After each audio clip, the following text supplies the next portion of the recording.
di game yang pertama. Ya karena dari Franco sendiri hit or miss hero. Ini masih bisa dihindari juga pastinya untuk tarikan dari Iron Hook-nya.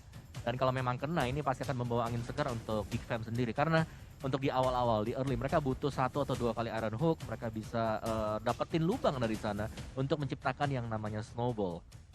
Oh, tapi Veil. fail. Oke, ada Veil. Ngeri loh. Aku Franco Veil serem.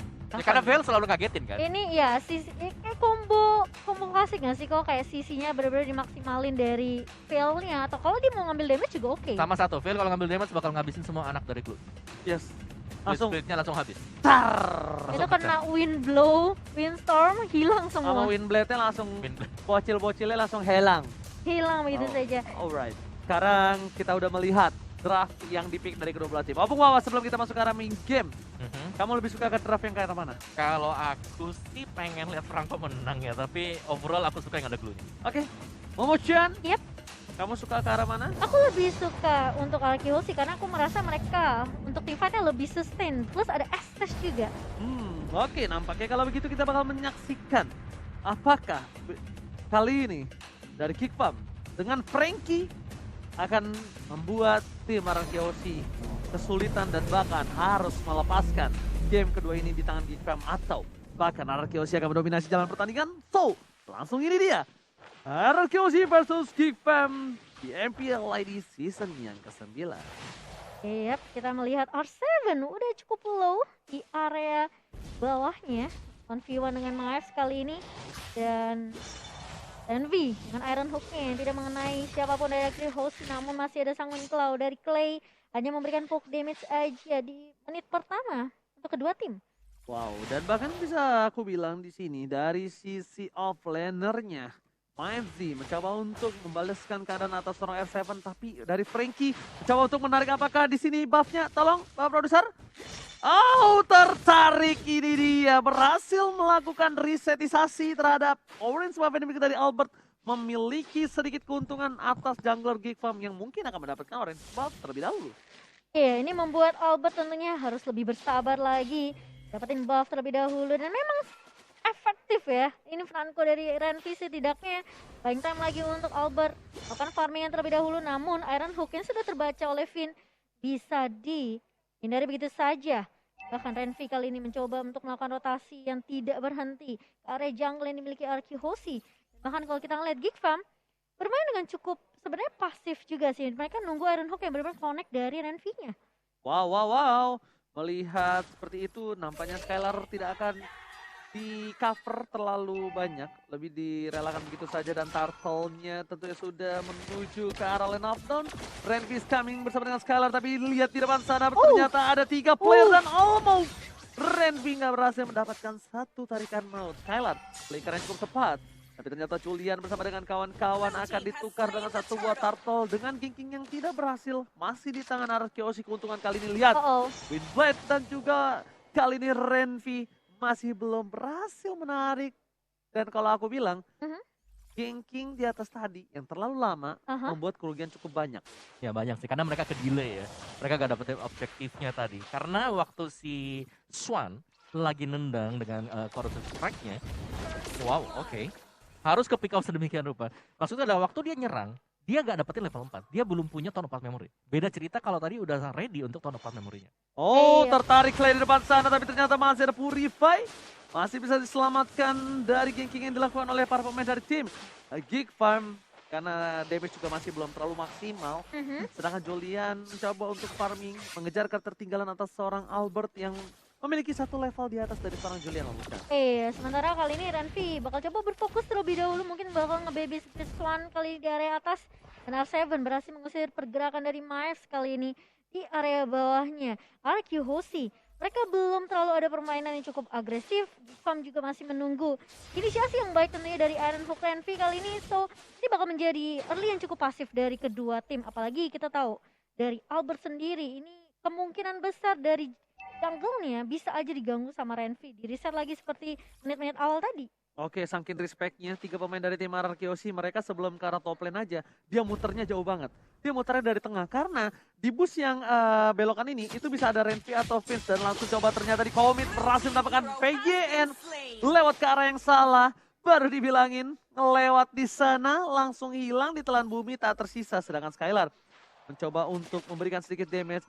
Spraydon, tapi ternyata dia memilih untuk memberikan roket, melakukan clear minion, nampaknya belum berhasil dan plating yang dilakukan Julian cukup baik, menghilangkan seluruh gold yang dimiliki dari tim RRQOC di top lane. Iya, ini Skylar memang agak sedikit terganggu oleh pergerakan yang dibawa oleh Big Fam, namun Julian masih bisa untuk mendapatkan satu buah komang di area atas, dan Clay pun sepertinya bakal harus bermain agak sedikit sabar kali ini di area mid-nya. Ini Vince-nya bareng sama Renvi terus ya, karena mereka mau mainin kombonya. Betul, Bloodhound langsung kena wind blow juga, langsung di-punish dengan adanya windstorm. Tapi sejauh yang kita melihat bahwa dari RRQOC dan juga Geek Fam, mereka masih tetap santai. Mereka masih tetap bermain secara objektif. Dan seperti ini, untuk objektif pelan, RRQOC nanti mereka yang akan pegang kendali masuk ke mid game.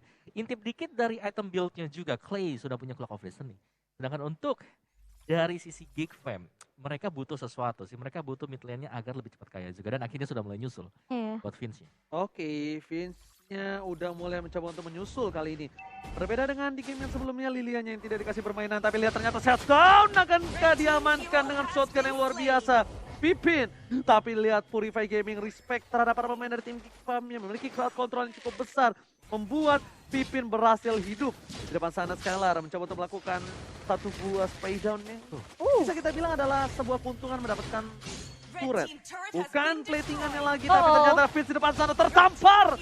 R7 tertarik, Bloody Hand telah dikeluarkan, tapi nampaknya R7 harus kehilangan poin di area tengah. Iya, karena dia sudah mulai kelihatan juga di area map, dan bahkan kali ini Julian dengan tahun terusnya mencoba untuk mencari ke arah Abed, tapi ini bakal menjadi suatu war yang agak sulit ketika ada Estes yang selalu nempelin, memberikan heal terus-terusan. Ini bakal jadi PR yang kedua untuk Geek Fam. Gimana caranya mereka nge-shutdown Vin terlebih dahulu mungkin nantinya. Benar, jadi satu momen yang sudah didapatkan tadi oleh Geek Fam adalah mereka bisa langsung masuk menyerang dengan menggunakan Bloody Hand yang dimiliki oleh Franco. Tapi itu pun harus dengan posisi bahwa Renvi udah siap banget. Dia harus bisa ngebuka, dia harus rela untuk ngebadanin semua damage dari RRQOC. Dia kayak hit or miss ya. Kalau memang hit, dia bisa komboin sama Vince-nya. Tapi kalau miss, dia harus siap-siap terpanik balik. Oke, spray down dikeluarkan di depan sana. Langsung ada Lansala, tapi ternyata Julian tertabrak. Benjol dan tertarik. Masih bisa di-heal oleh seorang Pipin. Berhasil menyelamatkan suara Skylar dan bahkan kehilangan turret di arah bottom lane. Ter-outplay sepertinya permainan dari tim Geek Fam di arah bottom lane yang harusnya diuntungkan Geek Fam. Jadi kerugian yang sangat-sangat tidak adil. Dan bahkan aku ngelihat dengan permainan yang dibawakan oleh RRQOC sampai menit ke-7 ini, mereka hanya peduli dengan objektif turret. Mereka nggak mau terlalu overcommit. Dengan adanya war mungkin seperti yang tadi, Skylar masih bisa bertahan, masih bisa survive di area bawahnya dengan bantuan dari Vin. Dia bisa aja nyulik ke arah Renvi, tapi dia nggak mau. Dia lebih pikirin, oke, amanin turret objektif, dapetin turtle, coba untuk kandangin Geek Fam nantinya, baru mereka siap untuk war 5 lawan 5. Oke, tapi di depan sana Renvi, R7 mencoba untuk menangkapnya. Nampaknya Julian, hati-hati tidak boleh terlalu overcommit. Para pemain dari tim Geek Fam, mereka juga masih harus menunggu momentum dari seorang Renvi dengan mendapatkan satu buah tarikan. Mancing Mania nggak berhasil, langsung knockout strike dikeluarkan. Snipernya hampir saja kena seorang Vince yang membuat dia agak sedikit miss. Pergerakannya masih belum bisa diperkirakan, tapi lihat Pipin, semua komitan langsung hilang begitu saja. Vin yang menjadi salah satu poros utama pertahanan dari RRQOC, sustainability-nya dihilangkan kali ini Opung Wawa. Ya itu satu atau mungkin dua kali ya kita melihat hal yang sama dilakukan untuk Geek Fam. Jadi mereka ngebukanya dengan wind blow atau mungkin dengan tarikan Iron Hook yang dimiliki oleh RNV dan kemudian harus dipunish di sana juga. Karena kalau nantinya dari Vin-nya bisa survive, itu pasti akan kembali keadaannya dengan heal-nya. Iya, tapi bakal dikejar begitu saja. 2 damage dari RRQOC, mereka mau paksain tim fight-nya di area atas kali ini. Dan bahkan juga R7 sudah mulai join tim fight, barusan hanya memberikan poke damage aja ke Julian. Cukup untuk penumbangan Renvi sendiri karena mereka tahu ini initiator yang benar-benar harus ditumbangin terlebih dahulu. Hampir tercutting, hampir terpotong. Satu buah Iron Hook itu bisa mengubah segalanya loh. Bener banget, dan bahkan kalau bisa kita bilang ya, di sini hampir saja seorang Vince itu menjadi korban kalau dia nggak flicker. Dan Renvi karena dia harus berada di garis depan, mau nggak mau dia harus menjadi samsak di game kali ini, dan R7 bisa tertarik kali ini oleh seorang Renvi. Ini yang harus diperhatikan. Sedangkan Julian benar-benar dikasih space farming yang sangat-sangat dimaksimalkan, walaupun ini menjadi salah satu space yang sangat kecil menurut aku Pungwa untuk seorang Lancelot di menit yang ke-9. Ya apalagi Albert dengan Ison Shin yang bisa di pressure ya, bisa dicari mungkin dengan Lancelot kali ini bebas banget. Bebas banget. Bener, dia selalu ada space-nya karena Skylar-nya yang menjadi-jadi. Plus dia selalu buka Mountain Shocker-nya, kapanpun itu ada selalu dibuka. Jadi infonya bener-bener terang banget buat Arky Hoshi. Sementara kali ini Geek Farm mereka sepertinya agak sedikit berat kalau misalnya mereka mau kontes slot mereka yang pertama nih. Sakit juga ya. Sedangkan itu ada Julian di depan sana mencoba untuk melakukan clear minion atas para pemain dari tim Arky Hoshi. Mereka berkesempatan untuk mendapatkan satu buat Turtle. Akankah tim fight? Oh, Turtle Lord, sorry kali ini. Tapi ternyata langsung dihilangkan satu turret bersama dengan satu wall Lord. Renvi akankah tertangkap? Flicker melakukan gocekan mau, tapi Albert tidak mau tinggal diam. Turret akan menjadi pilihan utama terlebih dahulu. Dan R7 berhasil menangkap Renvi. Diangkat begitu saja, tapi glue-nya masih terlalu strong. Glue too strong. Split boost yang dilakukan Julian berhasil mendapatkan turret tambahan kali ini di arah top lane. 2 turret untuk Geek Farm, namun harus membayarkan dengan adanya kehilangan Lord dan juga kehilangan Renvi kali ini. Ini setidaknya buying time yang cukup baik yang dibawakan oleh Julian. Ini membuat Arky Hoshi mereka mau nggak mau harus benar-benar peka sama minimap di area atas. Sementara untuk itemnya kok. Yes, dari itemnya ini R7 sih yang udah siap banget ya untuk fight, untuk ngebadanin semua damage dari Geek Fam. Jadi gak ada yang bisa ngenembusin dia sekarang, apalagi kalau dia sudah punya split. Oke, tapi lihat di atas sana udah ada Lord yang tumbang. Ini permainan Skylar langsung ini ya, agak sedikit ke flashback ya. Ke flashback. Mirip permainan seperti Oheb di M series kemarin dengan melakukan poking damage terhadap turret meskipun tidak ada minion. Karena cicil sedikit demi sedikit sangatlah berpengaruh ketika minionnya nanti masuk secara bersamaan. Lama-lama jadi bukit ya. Lama-lama jadi bukitan. Lihat damage yang diberikan Skylar. Oh my god, seperempat darah terakhir. Fokus ke arah turretnya Skylar benar-benar memberikan sedikit surprise attack. Itu kalau jantungnya udah copot ya guys ya. Wow, dan kali ini lihat semua untuk lane-nya di-clear dengan cukup cepat dari Arky Hoshi. Dan bahkan mereka memakan satu demi satu turret yang sudah diamankan, tentunya 6 turret di tangan Arky Hoshi. Ini membuat Geek Farm mau nggak mau mereka harus stay di dalam base. Mereka harus benar-benar dapetin momentum balik kali ini untuk comeback. Ini semua bergantung dari Renvi dan juga Vince menurut aku. Karena Julian nggak bisa maju dengan cukup agresif. Ya sebenarnya masih ada Swan juga ya, karena untuk Swan sendiri dari item build-nya di sini dia udah punya damage yang dibutuhkan. Bahkan Wind of Nature sudah disematkan untuk Swan. Tapi perbedaan goldnya cukup jauh sih kok. Lumayan cukup timpang, but it's okay. Tapi kita bakal lihat di mana para pemain dari tim Arky Hoshi pun dengan perbandingan gold yang cukup jauh 7.000 ini. Hampir setengah loh itu. Iya, hampir setengah. Itu Renvi ya. Itu Renvi ya, bukan gold laner-nya. Bukan ke arah junglernya, dan akan ada perebutan di arah purple buff. Nampaknya dari Julian tidak akan dikasih semena-mena dan bahkan Maizi. Lihat, Maizi terkena sedikit damage dan tarikan Iron Hook kali ini terhadap satu buah. Purple-nya. Clay. Enggak, no. Enggak, di tangan Vale. Di tangan Vale, tadi kena Windblade kok. Kan bener kan di tangan Vale? Iya, dia kena Windblade soalnya tadi. Oke, dan Lord yang akan muncul 15 detik lagi di menit yang ke-12 kali ini. Arky Hoshi mendominasi dengan 7.500 untuk net worth-nya. Ini sepertinya agak sedikit berat untuk Geek Farm. Plus mereka menyisakan inhibitor turret aja. Jadi tentunya kalau misalnya Arky Hoshi mereka mau langsung straight to the Lord yang kedua kali ini bakal menjadi Lord yang cukup mudah, Oji. Oke, ini bakal lihat langsung terbuka vision dengan cukup jelas, tapi nampaknya again and again tanpa adanya kontes tidak bisa masuk terlalu dalam kembali. Para pemain dari tim Geek Farm mereka harus merelakan dan tarikan dari seorang Renvi masih belum berbuah hasil. Mancing mania belum mantap untuk kali ini, masih menunggu dan lihat ini para pemain dari tim Geek Fam, mereka benar-benar fokus untuk melakukan defensif karena ini udah masuk ke menit yang ke-12. Lord udah bisa mengamuk, udah bisa ciha dan bahkan bisa menumbangkan satu buah turret dengan cukup instan. Konsol udah mulai dibuka kali ini mengincar ke arah R7, tapi apakah sesuai dengan planning?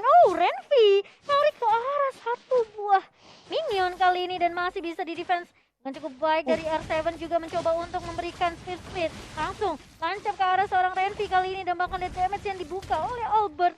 Mereka nggak mau terlalu fokus untuk membagi Renvi terlebih dahulu karena objektif yang dimainkan oleh Arkeos ini lebih penting menumbangkan inhibitor di area atas. Gak peduli kalau kata Skylar, biarin daripada berantem di arah bottom lane. Yang penting gue dapetin turret 3 inhibitor. Tertarik dulunya, langsung ada pelarian. Semua combo dikeluarkan, tapi lihat damage-nya double kill. Lagi possible kill, tapi ternyata di sana Albert harus tershutdown. Juliet tershutdown di the wipe on DCC. RRQ Aussie berhasil mengamankan 2-0 penuh tanpa balas. Wow, 14 menit untuk di game yang kedua dan bahkan wipe out yang didapatkan oleh RRQ Hoshi.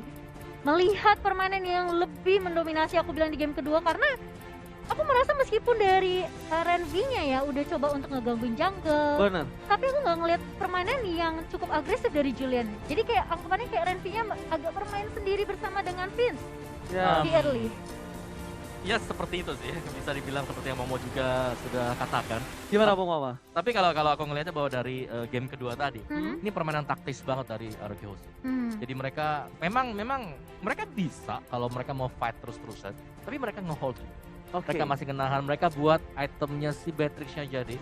Jadi sebenarnya patokan kita di sini kalau ngelihat di game yang kedua